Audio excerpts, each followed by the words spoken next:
Hello friends, सभी को नमस्कार। जय श्री राम, शास्त्रीय अकाल, राम राम। उम्मीद करता हूँ आप सब ठीक होंगे और आपकी तैयारी बढ़िया चल रही होगी। मेरा नाम है रवि पांडे और आप सभी का मैं बहुत बहुत स्वागत करता हूँ। देखिए, जैसा कि ये अब सर्वविदित है कि एमपी के जो भी एग्ज़ाम अब तक हुए हैं या कि अभी आगे जो भी होंगे, जब तक ओबीसी रिजर्वेशन का केस सॉर्ट आउट नहीं हो जाता तब तक इनके रिजल्ट जो है तो 87-13 फार्मूले के तहत जारी किए जाएंगे। ठीक है। और जैसा कि अभी एक रिजल्ट आया भी है परसों या नरसों शायद, तो उसको जो है तो इसी फार्मूले पे जारी भी किया गया है। ठीक है। तो अब जो सबसे इम्पोर्टेंट सवाल है वो ये कि अब 87-13 फार्मूले के तहत कट ऑफ में क्या डिफरेंस आएगा, क्योंकि अभी तक अपन मोटा मोटा आइडिया लगा के चल रहे थे पूरे 100% के हिसाब से, जिसमें 27% ओबीसी शामिल था। पर चूंकि अभी ये जो 13% प्रोविजनल है ये ओबीसी की लिस्ट से माइनस किया जाएगा 27% से, तो सीधी सी बात है लगभग ओबीसी की सीटें आधी हो रही हैं। तो उन आधी सीटों के कारण कट ऑफ में क्या डिफरेंस आएगा, साथ ही प्रोविजनल के वजह से सीट मैट्रिक्स इधर उधर होगी, तो ओवरऑल हर कैटेगरी का कट ऑफ क्या रहने वाला है, एक मोटा मोटा अपन को आइडिया रहे, ताकि जैसे एमपी पुलिस का ही है, आज तो खासकर मैं एमपी पुलिस की ही बात करने वाला हूँ, तो अपन तैयार रहें कि अपने इतने नंबर हैं तो कट ऑफ के लिए हैं, क्वालिफाई कर जाएंगे या नहीं, उसी हिसाब से फिजिकल वगैरह की तैयारी करें, है ना। तो एक आइडिया होना चाहिए और अच्छी रणनीति भी यही कहती है कि आपको अगले स्टेप के लिए एक जो है तो बेसिक आइडिया हो। ठीक है। तो आज अपन एमपी पुलिस के बारे में डिटेल में बात करेंगे कि कितनी क्या सीटें हैं, अब कहाँ क्या कैसे ऊपर नीचे होंगी। तो आप वीडियो में आखिर तक बने रहिएगा। कट ऑफ के बारे में मेनली कट ऑफ पे ही डिस्कस करना है, पर चूंकि थोड़ा सा बेसिक आइडिया भी ज़रूरी है कि कितनी सीटें ऊपर नीचे होने वाली हैं, इसके बाद कट ऑफ पे बात करेंगे। तो वीडियो में आखिर तक बने रहिएगा। और जो भी भाई बंधु आज पहली बार चैनल पे आए हैं तो चैनल को सब्सक्राइब कर लीजिएगा और हमारे साथ जुड़े रहिएगा। मैं हर संभव कोशिश करूंगा कि आपको जितनी मदद मैं प्रोवाइड करा सकूं तो मैं कोशिश करूंगा। ठीक है। तो चलिए शुरू करते हैं। देखिए, सबसे पहले अपन को ये जानना जरूरी है कि टोटल वैकेंसी कितनी है। मैंने पहले से ही सब कुछ लिख रखा है। टोटल अपनी जीडी और एसएफ दोनों का मिला के कुल 7090 वैकेंसी है। ठीक है। जिनको पहले जो है तो इन्होंने हॉरिजॉन्टल रिजर्वेशन के तहत 4 कैटेगरी में रखा है। पहले तो ओपन, ठीक है, जिसमें सारे अप्लाई कर सकते हैं। इसके बाद एक्स सर्विस, होमगार्ड और फीमेल। ठीक है। तो ओपन में अपन की 3851, लगभग 3850 वैकेंसी। ठीक है। Ex service 709, home guard 1063, female 1467। ये वो महिलाओं का आरक्षण है जिसपे महिलाओं को लग रहा था कि वो इस पे जो है तो क्वालिफाई नहीं कर सकती, मतलब उनके लिए रिजर्वेशन नहीं है। तो ये आपका 33%, आप इसको लगभग निकालेंगे तो वैसे 33 तो मुझे नहीं लग रहा है, लेकिन जितना भी इन्होंने रखा होगा, क्योंकि अच्छा इसमें इन्होंने क्या किया है, एसएएफ में महिलाओं का नहीं है, तो जो एसएएफ के अलावा लगभग जीडी की जनरल ड्यूटी वाली वो इतनी है आसपास 4444 के आसपास है, उसका 33% आपको ये मिल जाएगा, क्योंकि एसएएफ में महिलाओं की जो है तो ज्वाइनिंग नहीं होती है ना। तो ये आप देखेंगे ये 33% आपका इधर है। ठीक है।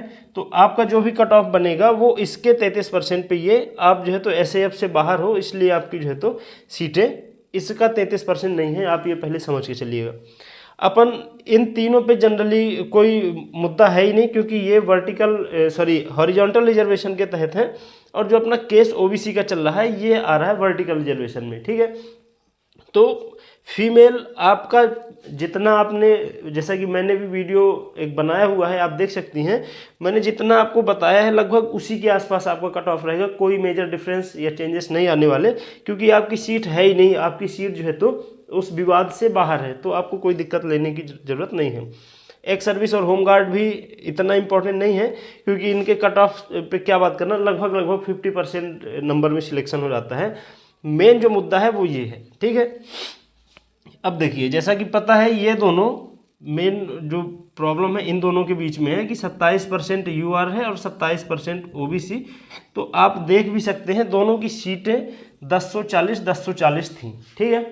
अब क्या किया, अब होने वाला ये है कि ओबीसी का, क्योंकि ये तो पहले से ही इस पे माइनस कर दिया गया था, मैंने एक आपको 87-13 फार्मूला के तहत एक वीडियो में बताया भी था, आप वहाँ पे जाके देख सकते हैं कि ये पहले 40% था, टोटल 60% रिजर्वेशन हुआ करता था 10% EWS मिला के, वहाँ से 13 माइनस किया गया, तो 60% रिजर्वेशन था, 40 बच रही थी UR की, यहाँ से 13 माइनस करके OBC में जोड़ा गया था, तो ये 27 बचा था, ये वाला, ये 27 बचा, और ये पहले 14% हुआ करता था, इसमें ये जोड़ दिया गया और ये हो गया 27, वो 27 OBC का है। ठीक है, आई होप कि आपको ये चीज़ें पहले से पता होंगी। अब इसमें क्या है, ये 27% जो OBC वाला है, मैं थोड़ा 1 मिनट इनको रिमूव कर देता हूँ, खिचड़ी ज़्यादा बन रही है। ये जो OBC वाला 27% है, चलिए इसको रहने देते हैं, OBC वाला 27%, इससे ये 13% निकालने, क्योंकि यही 13% विवाद का कारण है। ठीक है, इसको निकालने हैं, तो आप देखेंगे लगभग आधी हो रही हैं सीटें, है ना, 27 साढ़े 13, तो वैसे ही 50% हो जाएगा, तो 540 सीटें जो है तो अब बच रही हैं OBC की। तो अब भाई लोग, आप जो 1040 में आपको कंपटीशन मतलब फाइट करना था, अब वो आप 540 में करोगे, यानी आपकी सीटें लगभग आधी हो गई हैं। ठीक है, यहाँ इतना चेंजेस नहीं आने वाले। हाँ, सीट मैट्रिक्स जब तैयार होगी तो ऐसा नहीं रहता कि हमेशा सीटें ऐसी संख्या में रहेंगी कि इन अनुपात में, मतलब हमेशा 100 के अनुपात में रहे तो 27 इधर चली जाए, 40 उधर चली जाए, ऐसा नहीं रहता। कभी 99 हो गई, 95 हो गई, तो वो जो पॉइंट में डिफरेंस आते हैं, तो सीट मैट्रिक्स बनाते समय सीटों में यहाँ जो है तो प्लस माइनस 5-5 हो सकता है मेरे हिसाब से, प्लस माइनस, है ना। ठीक, इधर भी प्लस माइनस 5 या 10 के आसपास हो सकता है। इसका तो क्लियर है, यहाँ से तो माइनस ही होना है, प्लस का कोई स्कोप नहीं है। और ये 540 पॉइंट करके कुछ आ रहा है, तो ये 541 हो सकता है, बस, इससे ज़्यादा यहाँ डिफरेंस नहीं आएगा। अब आप देखिए, आपको अब एक पिक्चर क्लियर हो गई होगी कि जो मेन डिफरेंस आएगा वो यहाँ पे आएगा। ठीक है, तो अब इसके कट ऑफ पे बात कर लेते हैं। आई होप कि यहाँ तक का आपको समझ आया होगा। देखिए,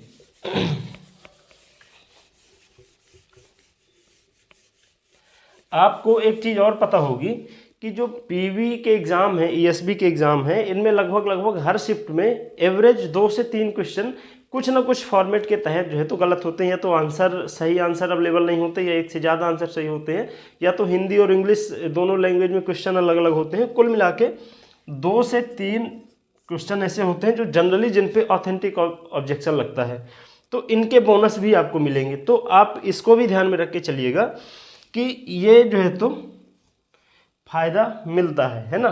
तो फायदा नहीं, वो तो पहले अपन के खाते से ही कटे हुए होते हैं, क्योंकि उन्होंने ही क्या गलत क्वेश्चन वगैरह रखे हुए थे, है ना। तो अब देख लेते हैं अपन जो है तो कट ऑफ। देखिए, UR के कट ऑफ में कोई ज़्यादा चेंजेस नहीं आने वाले। देखिए, ये है मेन लिस्ट का, अब ये भी है मेन लिस्ट और प्रोविजनल दोनों का अलग अलग समझना पड़ेगा।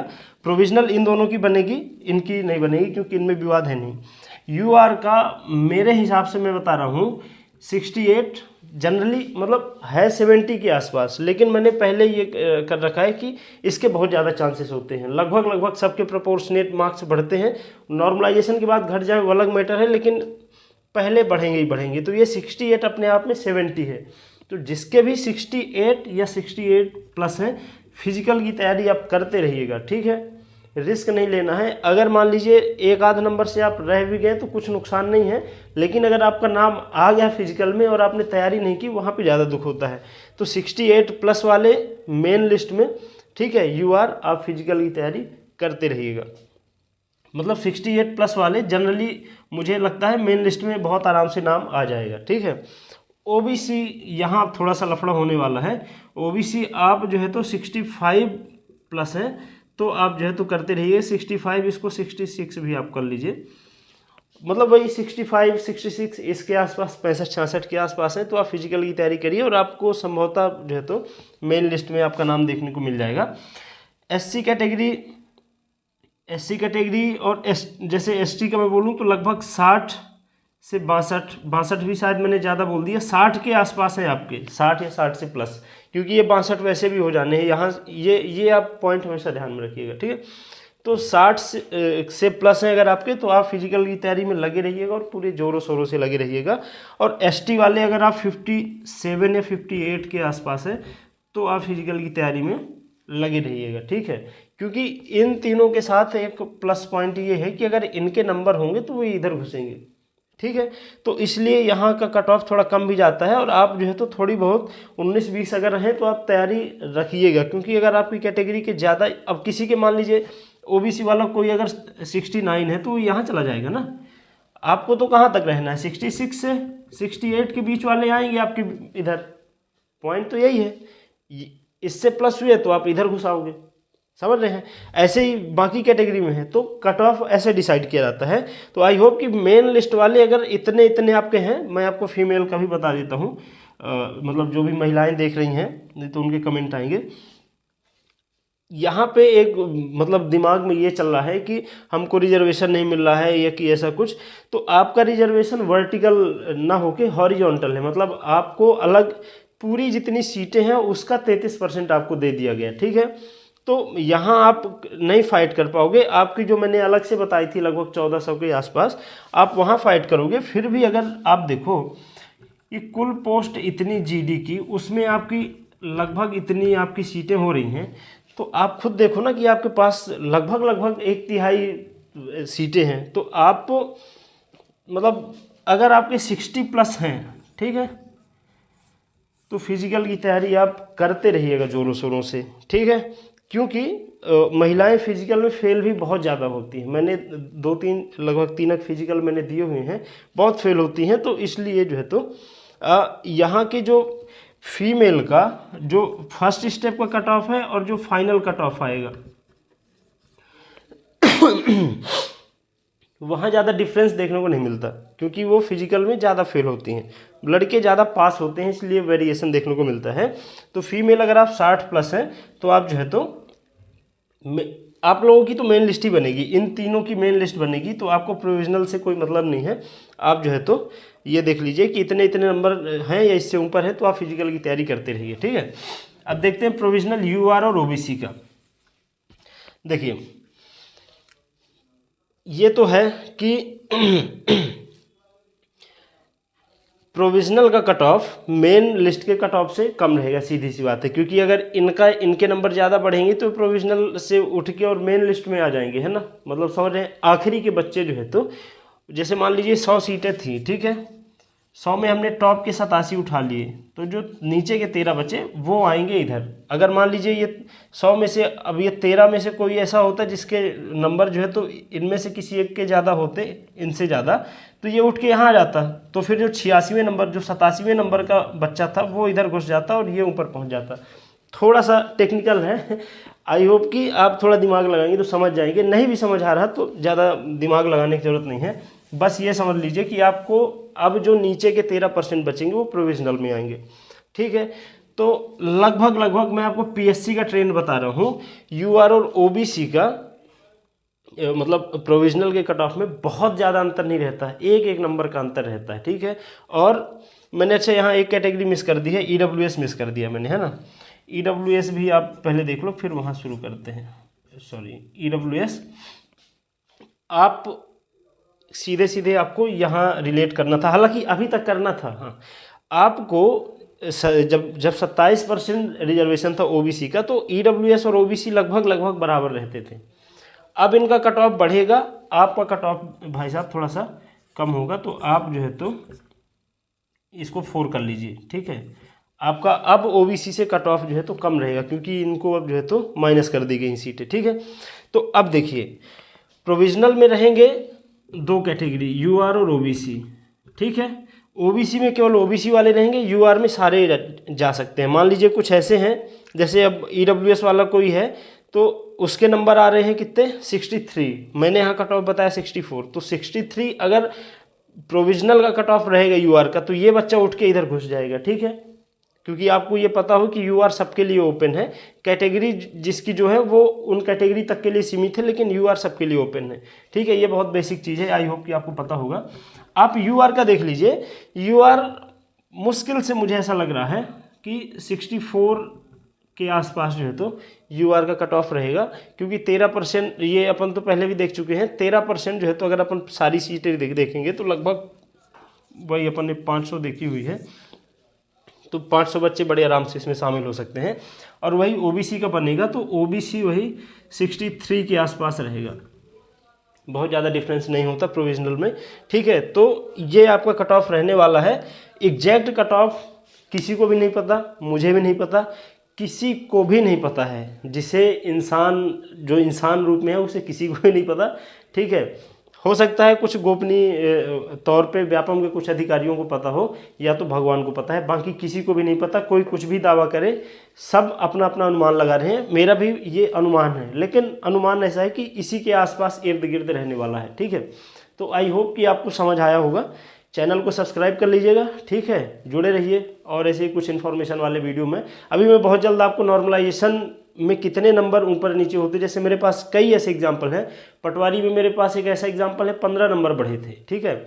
मेरे खुद 155 थे, प्रोपोर्शनेट होके 162 हो गए थे, 7 नंबर बढ़े थे, ठीक है। हालांकि नॉर्मलाइजेशन में 7 ही नंबर कम भी हुए थे। तो मतलब मैं नॉर्मलाइजेशन पे वीडियो बनाने वाला हूँ कि आपके नंबर कितने ऊपर नीचे तक जा सकते हैं, ठीक है। तो डिटेल में रहेगा और काफ़ी इत्मीनान से मैं आपको समझाऊंगा। चैनल को सब्सक्राइब कर लीजिएगा, ठीक है। बहुत जल्दी वीडियो अपलोड करूँगा। ख्याल रखिए अपना, मिलते हैं अगले वीडियो में। नमस्कार।